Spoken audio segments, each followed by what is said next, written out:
Ever wondered why India, being an agricultural powerhouse, is still struggling in the primary sector, whereas the manufacturing and service sector are producing unicorns every year? Hello, my name is Vidhi Kalra Balana, and welcome back to my YouTube channel 5 Minute Economics, where I teach economic concepts in a span of just 5 minutes. The topic for today is Baumol's cost disease, also known as the Baumol effect. And in this video, I'll be discussing all you need to know about this very interesting topic, and I'll be elaborating what I just spoke about. And basically, with help of diagrams and examples, you will be crystal clear with this topic. So yeah, let's dive into the video. Also, guys, don't forget to like this video, and please do subscribe to my channel in case you haven't already. And do follow me on my Instagram handle, also known by 5 Minute Economics. So let me first introduce this topic to you. So this was given by William Baumol and William Bowen in the 1960s. So basically what this model talks about, whatever are the main, the primary things I've written on the board very clearly. So basically I'll just read it out and explain it to you. It refers to the increase in wages of laborers even though their productivity has not increased. So guys, usually हम लोग का पैसा ज़्यादा बढ़ाते हैं. If someone's doing well, their productivity has increased.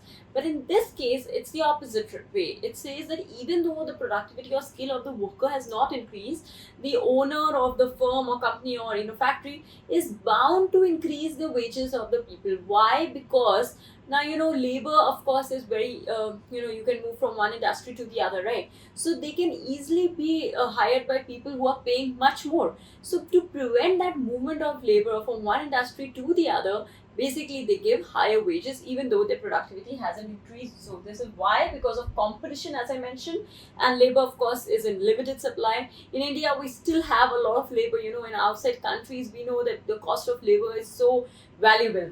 And even though productivity has not risen, but to prevent movement, of course, they have to increase the wages. Labor can be used across various industries, as I just mentioned. The cost increase in labor-intensive industries. So basically, this model reads about the labor-intensive industries where it is difficult to implement automation. So these sectors, of course, they become expensive with time because even though the productivity output hasn't increased, the input cost rises. What sectors are those? They are health, education, art and culture. I'll be explaining further examples in the coming video. So guys, Baumol's cost disease is a typical example of cross elasticity of demand. So in case you don't know cross elasticity of demand, I've already made a video on it. You can always refer to it. I'm sure if you're studying this particular model, you know what is cross elasticity, but you might have just forgotten, so you can see that. So remember when the price of coffee rose and people switched to tea, they started to demand tea more. So there was nothing because of tea, that it gained popularity, but because of the rise in price of coffee, the demand for tea rose. Similarly, here also we are seeing that the wages of the laborers in jobs with less productivity rose. Now, why did it rise? Because they have to compete with laborers with jobs that experience more productivity gains. Of course, if they experience more productivity gains, they can actually hire, higher paid workers. So they have to compete with them, due to which they have to also raise their wages. So example, retail sector. Now, retail sector basically pays a little low. If they do that, the managers might just quit and move to automobile sector, which is a high paying sector. Now, wages over here higher because higher labor productivity. So, if retail sector doesn't pay much, they will all move to the automobile sector. Now you will say, why are the wages higher in this particular sector, or why? Because labor is productive. And why is labor productive? Because guys, due to technological innovation, the sector, car manufacturing, automobile, whatever you can call, is very technologically advanced sector. So of course, in contrast to nursing or education. Now nursing, for example, a nurse used to take, maybe 10 years down the line, used to take 15 minutes to tie that one bandage. Even after 10 years, she will take 15 minutes to tie that one bandage. Or similarly in education, a teacher checking papers might take the same amount of time that she used to take before. So that way here, because of not a lot of technological advancement, there's not much of technological advancement, they are still taking the same amount of time. They've not become very much productive how people or workers in the other sectors have.